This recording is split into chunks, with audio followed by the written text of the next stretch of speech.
So for some static data, let's just look here. Where was I? On some government websites. Right, on data.gov. Here, we have all kinds of information that is located geographically, and I just randomly came to this site. There is so many sites out there. You really just have to think about Googling what you want to look for. Like, if you want the income data, it's out there somewhere. If you want data on voting, it's out there somewhere. You just have to really go find it. So here they have, just this air quality one. Okay, let's go into topics. Oh my God, there's so many different things. Ecosystems, local government, ocean. Okay, let's go to local government.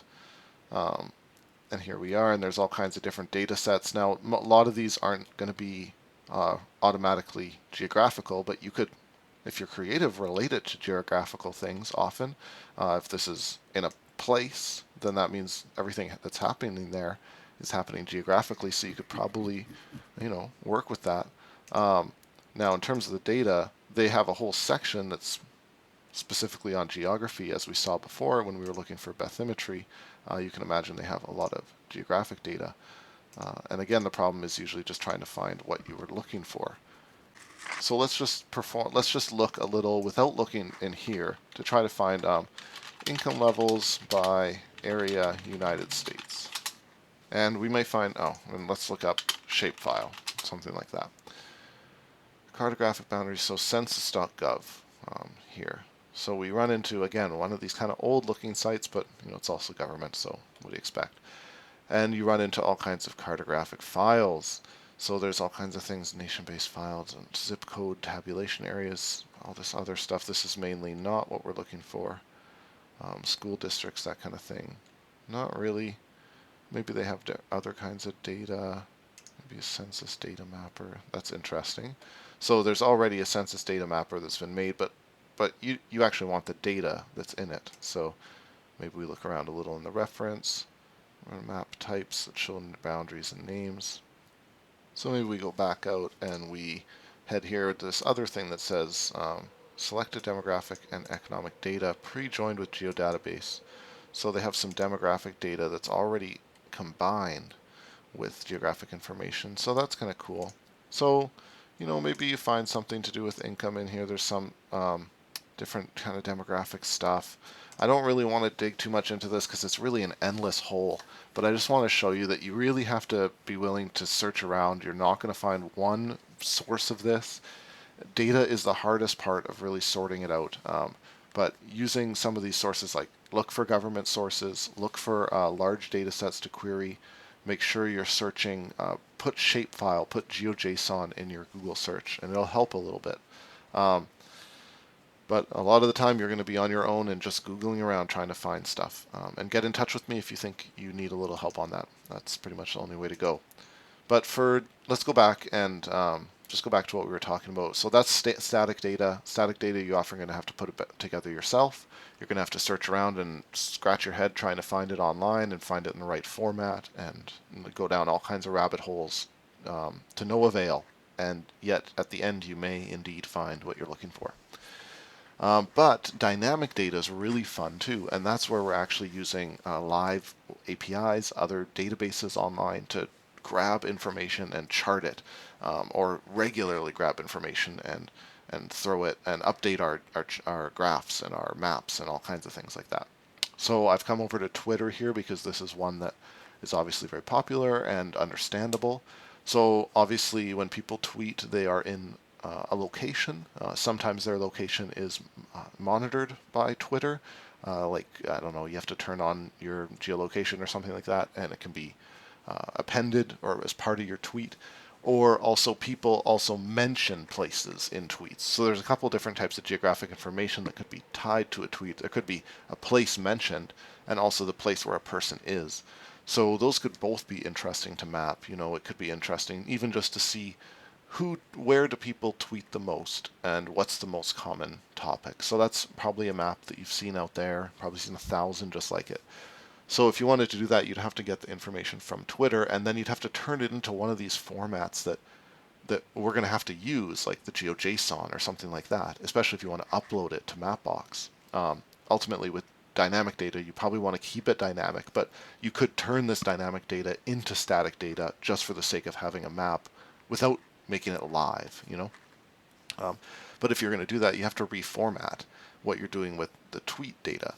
So we are not going to go deeply into APIs, and if you don't know much about them, that's okay. But I just want to look at it just really briefly to show you that it's possible and the kind of information you're going to look for, even if you don't know a lot about this, how you're going to end up putting this together.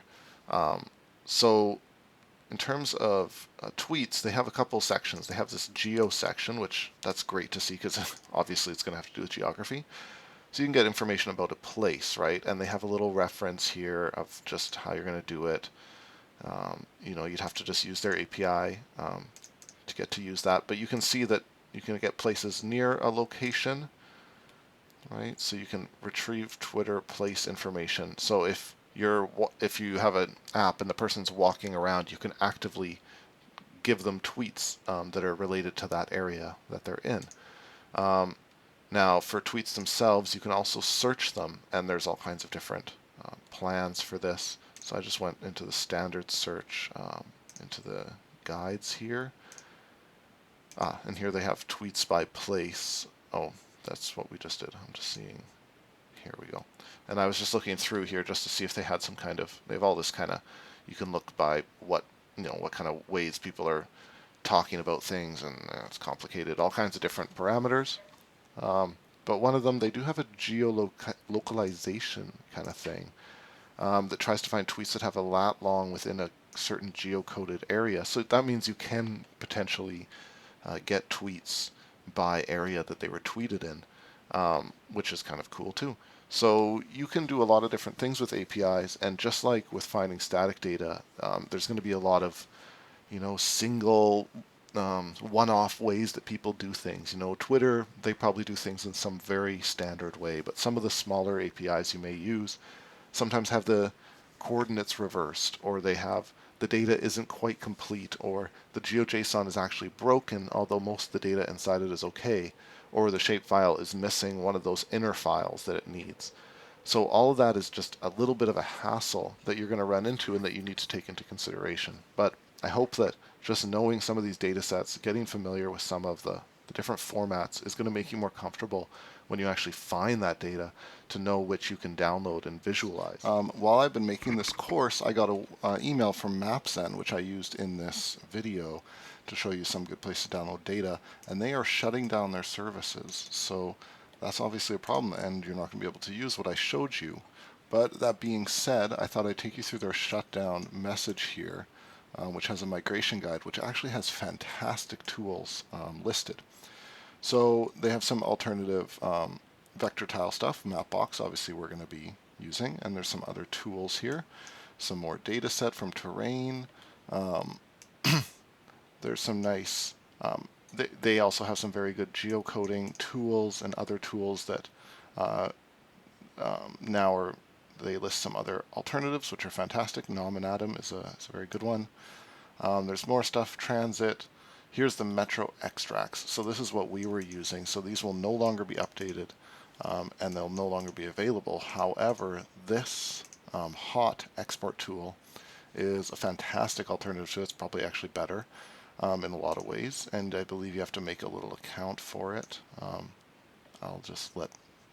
I'm not going to bother logging in. I just want you to know about this quickly, but check this out. It allows you to basically select areas of the world and then export street data from them. It's very good. Or there's larger ones with GeoFabric, which we looked at briefly, the Europe export. And yeah, so I don't know how long this actual site is going to be up with these tools, but if you ever need something that strikes a chord here, such as searches or that kind of OpenStreetMap data, do check out this video again and just look at what some of these tools are. Pause it and read it if you need. And I'm also going to show you a tool that I recently built. We were talking a little bit about tracing maps when I talked about bathymetry data. We had looked at that New York map, so I'm going to bring that up again. So this was the map that we were looking for, and it had these lines. So I'm going to actually grab this image, and I'm going to use it in a tool that we recently built here at Mapster, which is my little company, and it's actually what's called a map digitizer, so it allows you to turn an image into a map. So first I'll just drag the image in here. We get the image right on there, and this allows you to move around the map and behind it. So we're going to go right up to New York, and I'm going to turn down the opacity a little so I can see a little more clearly in here. So it should be right around this corner, which is where this data is. Let's turn up the opacity again so we can start to see. So you can see this is probably going to match. We need to turn it a little since the orientation is a little different. We can use this rotating tool to do that. And probably we need to zoom out a bit since this is actually way too zoomed in. Do this a little more. And we're starting to see it's starting to match up a little closer. You can see that's probably, I'm just going to do a very quick and dirty one, but you can see it's just approximately, there's some lines matching up here. This seems to match. If we kind of remove the opacity and bring it back, it does look like it's actually the same place. So now I'll just press this pin to map, and it places it right on the map. So now I can zoom in and around this, and I'll actually be able to draw the lines. So you can then follow along the lines underneath. Let's say I was doing that, and if I wanted to draw more lines, see these ones, okay, and I get, I could draw and draw and draw, and I can still change the opacity to make sure that they're looking correct. And then at the end in the GeoJSON over here, I will have the resulting GeoJSON, and I just need to label that correctly. So I'll still be improving this tool over time, but I thought that it might be useful if you need to do something like a digitization of your map. And I also get to promote myself a little. So I just needed to do this addendum onto this video.